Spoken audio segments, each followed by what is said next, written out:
The market opens before sunrise, but nobody calls it a market. They call it a network. A route. A service. A favor. A line. Anything except the obvious word. Because obvious words attract memory. And memory is expensive when your entire life depends on moving people, products, cash, silence, and fear through the same invisible channels without letting any one piece hold still long enough to be named. You are not a street seller. You are not the angry man making the handoff in the alley. You are the person above that scene. The one who decides which route stays open. Which vendor gets protected. Which debt gets collected. Which shipment disappears. Which neighborhood becomes too loud. Which police contact still gets paid. Which crew can keep using the supply line. Which person just became a problem too expensive to keep alive. That is what people mean when they say you control the black market. They do not mean you own every corner. They mean enough illegal things pass through your decisions that ordinary people never get to see where one business ends and another begins. From the outside, black markets look chaotic. Counterfeit pills here. Weapons there. Smuggled goods somewhere else. Cash couriers. Stolen identities. Fake documents. Illegal imports. Protection money. 1,000 ugly transactions, none of them looking organized enough to deserve the word system. That is the first illusion. Chaos is expensive. Real money hates chaos. The people who make the most from illicit markets are not the men causing the loudest scenes. They are the men who reduce uncertainty. They decide who can move product without being robbed halfway through the trip. They decide which disputes get settled and which ones become warnings. They decide when violence is profitable and when it is bad for business. That is what control looks like in a criminal economy. Not constant rage. Constant calibration. You are not running a kingdom. You are maintaining an ecosystem of fear, trust, debt, and logistics where every failure invites a new predator to test the fence. Nobody would guess how administrative the job feels. There are calls all day. Check-ins. Price corrections.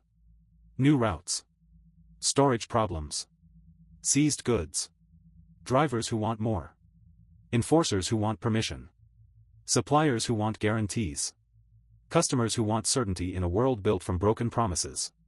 You are always hearing from someone who thinks his emergency deserves to become your priority. That is the second illusion. People imagine the man at the top bathing in wealth and power while others take the risk. What they do not picture is the paperwork without paper. The invisible ledger. The inventory in your head. The debt web that stretches across neighborhoods, ports, safe houses, shell companies, warehouse spaces, garages, and men who have been lying for money so long they no longer sound dishonest even when they are. You wake up already inside unfinished business. You fall asleep knowing half the numbers you trusted in the morning will be wrong by night. The black market is not anarchy. It is a giant informal company with no legal court, no customer service, no insurance, and no peaceful method for correcting mistakes. That means every operational error eventually arrives wearing a human face. The most valuable lesson in your world is also the ugliest. Loyalty is often just profit wearing a sentimental mask. The driver says he is with you for life. The supplier says family comes first. The accountant says he would never speak. The lieutenant says he would die before crossing the line. Then a shipment goes missing. Then a warehouse gets hit. Then someone starts losing money. Then somebody's brother gets arrested. Then a wife gets scared. Then a rival offers safety. Then the police offer a lighter sentence. Then a younger crew decides your era is too expensive and too slow. That is when every grand speech about honor collapses into arithmetic. Who still gets paid? Who still feels protected? Who believes you are stronger than the men waiting for you to weaken? Control in a black market is never permanent because the market itself feeds on substitution. If you become soft, somebody replaces you. If you become reckless, somebody replaces you. If you disappear, somebody divides what you built before your chair is cold. The throne in this world is not a seat. It is a timer. People say black market and immediately imagine goods. Cash. Drugs. Guns. Counterfeits. Contraband.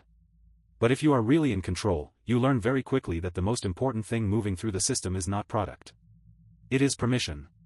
Permission to operate. Permission to move. Permission to buy protection. Permission to use a route.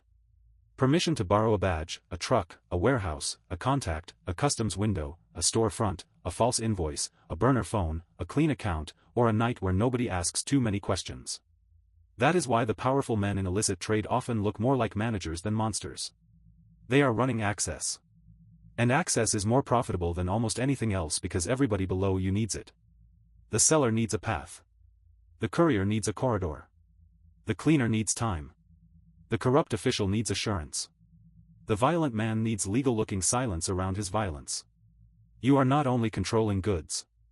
You are controlling the invisible permission structure that lets illegal life keep pretending it is sustainable. After long enough, you stop seeing buildings. You see nodes. A restaurant is not a restaurant. It is a meeting point with a back entrance and forgiving staff. A parking lot is not a parking lot. It is neutral ground until somebody violates it. A warehouse is not storage. It is a sentence waiting to happen if the wrong truck parks outside too long. A shipping company is not logistics. It is a tunnel with accountants attached. A little phone repair shop, jewelry store, auto lot, or import office is not what the sign says. It is camouflage with overhead costs. This is why the life becomes so psychologically distorted. The normal city disappears. Every place becomes an instrument. Every person becomes a risk rating. Every conversation is split in two. What is being said? And what is being secured? When people say you control the black market, what they really mean is that you have trained your brain to treat an entire city like a map of pressure points. That kind of vision makes money. It also makes ordinary life almost impossible to recover later. At some point the organization starts giving you the thing ambitious men always believe they want. Distance. You stop carrying. You stop driving. You stop doing the dirty public work. You sit higher. You delegate more. You hear about the violence instead of standing in it. And for a while that feels like success. Then you learn the cost.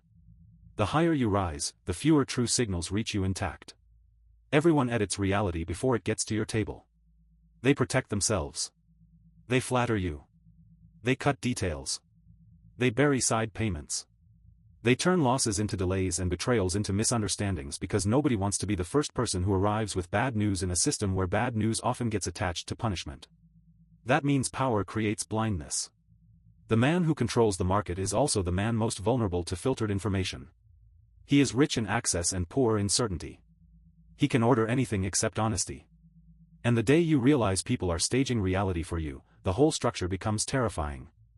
Because now control itself has become another illusion the organization is selling upward. There is always a night when the system reveals what it really is. Not in a speech. Not in a raid. Not in a dramatic betrayal with music behind it. Usually it happens in a quiet decision. Someone owes too much. Someone talked too carelessly. Someone lost a route. Someone got scared and started acting like a future witness. Everybody around the table speaks in business language. Exposure. Leak. Disruption. Instability. Bad signal. And then one sentence enters the room that cannot be made clean. Handle it. That is when the fiction breaks. You realize the market was never just trade. It was governance by fear. The books. The routes. The supply chains. The safe houses. The import fronts. The collections. All of it was sitting on top of a simple guarantee. The structure survives because enough people believe disobedience costs more than obedience. That is not commerce. That is soft civil war with invoices. From the outside, control looks like luxury. The car. The watch. The men waiting outside the room. The feeling that every other man stands up a little straighter when you enter. But those are decorations. The real ending of this life is smaller and meaner. You stop trusting everybody. Then you stop trusting information. Then you stop trusting rest. Then you stop trusting calm because calm usually means somebody has chosen not to tell you something yet. That is the final truth in the title. If you are the man who controls the black market, you do not control a kingdom. You control a permanent emergency with cash flow. You are standing at the center of a system where every profitable relationship is unstable, every route is temporary, every loyal man is one pressure point away from becoming somebody else's witness, and every piece of power you own has to be paid for again tomorrow. From a distance it looks like control. From the chair it feels like managing collapse slower than everyone else.